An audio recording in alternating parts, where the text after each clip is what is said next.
Tinanggihan ni Samson Lukowicz, manager at promoter ni WBC World Super Welterweight Champion Sebastian Fundora, ang mungkahi na ikasa ang bakbakang Sebastian Fundora at Virgil Ortiz Jr. Bagamat nauna nang sinabi ni Fundora na bukas ang kanyang pintuan para sa paikipagbakbakan kay Ortiz, pero X ito bilang susunod na makakalaban ni Fundora para kay Samson Lukowicz. Pero hindi dahil sa natatakot si Lukowicz na ikasa si Fundora kay Ortiz, kundi dahil sa kasalukuyang kaso ni Ortiz laban sa kanyang promoter na si Oscar De La Hoya.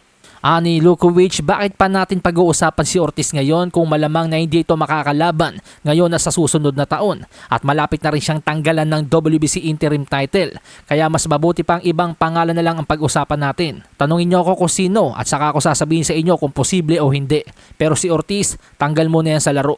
Heto na nga po yung sinasabi ngayon na dahil sa pagiging gahaman ni Ortiz at ng kanyang manager na si Rick Mirijan, posible talaga matenggan ng ilang taon si Ortiz at mawalan ng laban. Sa kabilang banda, ang pinakamatunog po na posibleng makalaban ni Fundora sa kanyang susunod na title defense ay walang iba kundi si former undisputed Super Welterweight Champion Jermell Charlo.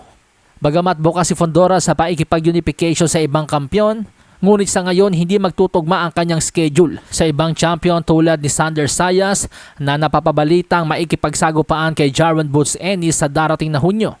Si IBF champ Josh Kelly naman po ay hindi ganun kalaki ang market value sa US. Kaya naman from a business standpoint, si Jermell Charlo talaga sa ngayon ang pinakamainam na labanan ni Fundora sa susunod. Hindi sila mahihirapan ikasa ang laban na ito dahil parehong hawak ng PBC, sina Fundora at Charlo. At isa pa, mula na maging undisputed si Jermell Charlo sa 154-pound division, ay wala naman pong nakaagaw ng kanyang titulo rito. Lahat ng mga champion ngayon ay nag-champion lang dahil nabakante ni Charlo ang kanyang mga titulo dahil sa kawalan ng aktibidad. Mula kasi na kumita ng limpak-limpak na salapi si Jermell sa kanyang paikipagtoos noon kay Saul Canelo Alvarez noong 2023, nagbakasyon at nagpasarap buhay muna si Jermell. Pero dahil magtatatlong taon na siyang walang laban, gutom at uhaw na ulit ang Leon at nais niya na daw bawiin ang kanyang mga titulo. Who would you like? Who would be like, I beat that guy right now, put him in the ring with me? That bitch that just fought, Pandora, what the fuck you talking about? I think Pandora, he just got the belt. That's my belt. Nobody took my title. Nobody. I lost my titles because I fought Canelo. Duh. Get the money, dummies. Call the Get the money, dummies. Call the politics.